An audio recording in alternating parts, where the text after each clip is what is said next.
Straightway he positioned himself outside the palace in such a way that he could look at the window directly, and he stood there trying to catch a glimpse of the girl. Now the girl happened to be the princess of the realm, the only daughter of the king. She saw the young man standing beneath her window, staring at her whenever she happened to pass. At first she dismissed him as a curious passer-by, but when he continued to stand there day after day, she became annoyed. She sent her waiting woman to chase him away. The palace maids approached the young man and said to him, "Leave the spot at once, or you will be in trouble. The princess is upset by your constant presence. We were sent to drive you away. If you do not leave, she may complain to the king, and you will be sent to prison or thrown out of the kingdom." The young man was unabashed. "A holy man has sent me here to learn the experience of love," he said to the woman. "I am determined to learn the lesson thoroughly. Come what may, I shall remain here looking at the girl I love." When the princess was told of this, she was taken aback. What kind of madness was this?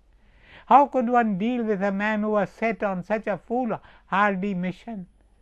Before she could decide on how best to deal with this lover, news reached the king's ears that a young man was standing outside the palace, staring at the princess's window. The king's blood began to boil. Why, the scoundrel must be shot dead. He summoned his minister and ordered him to put the man to death. By now the minister had been apprised of the whole story. Earnestly he said to the king, "Let us not act in haste, your majesty. The young man has spoken of true love. A lover has to be treated with caution. His sighs, his tears, and his anguish have the power to move heaven. Many empires have been destroyed because of the pain of lovers. If the young man curses us, God will hear the curse and send disasters upon us." The king was alarmed. "You may be right," he said, "but I urge you to do something, anything, to drive the man away from there. The sight of him standing there with that intense look unnerves me. I do not want those eyes to behold my daughter.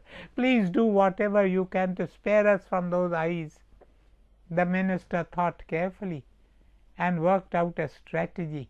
He went to meet the young man and heard him out. "I understand your wish," he said to the lover. "You are determined to go through the experience of love. I will tell you how your desire may be accomplished. Come with me."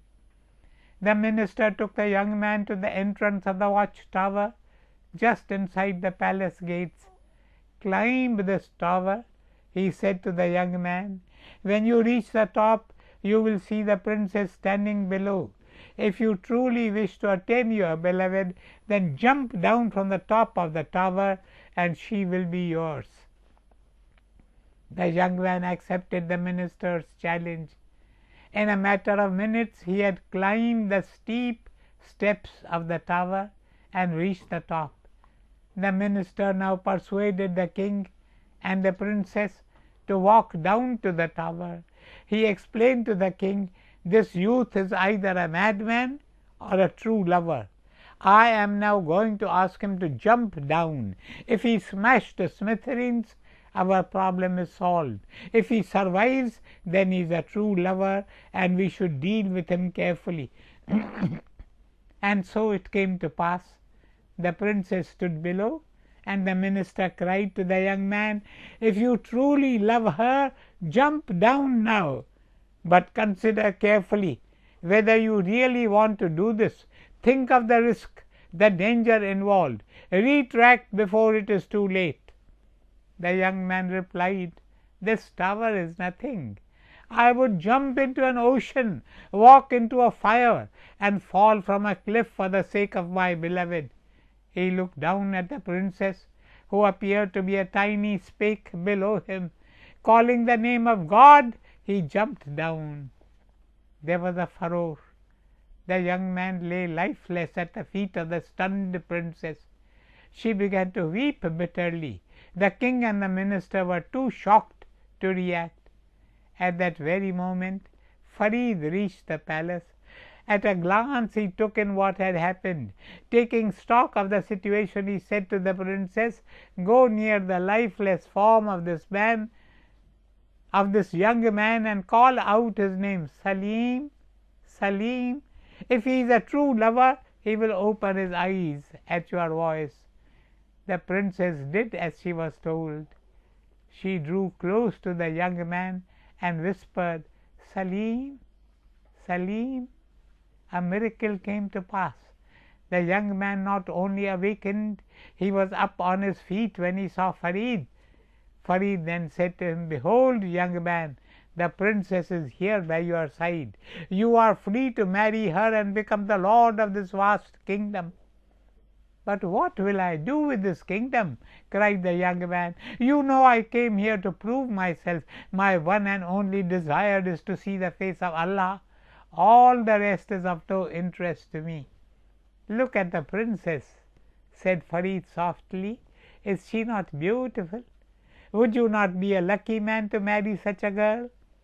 The young man stared at the princess. "True, she is very beautiful," he agreed, "but her beauty is not without blemish. And as for me, my heart is set on meeting Allah." Pleased at the answer, Farid beckoned the young man to follow him. "Come with me, and I shall get you a glimpse of true beauty, beauty which is pure and blemish free." What one needs is devotion. What one needs, that is a thirst, a yearning, a passion for the Lord. If you want to see the splendor of the true beauty which is beyond compare, you have to cultivate an intense feeling of love and a deep devotion for the Lord. Blessed is he who is privileged to see the eternal home. Fortunate is he who sees the illuminating light. At first he gets a glimpse of it within himself. Then, enlightened, he sees the light outside of him, around him. He perceives it everywhere. "Jidhar dekhta hoon, udhar tu hi tu hai." Wherever I look, I see him and him alone. Every object radiates his light. To him the universe is God filled. Every atom in the universe is radiant with his presence. His identification with others is perfect. He sees himself in others.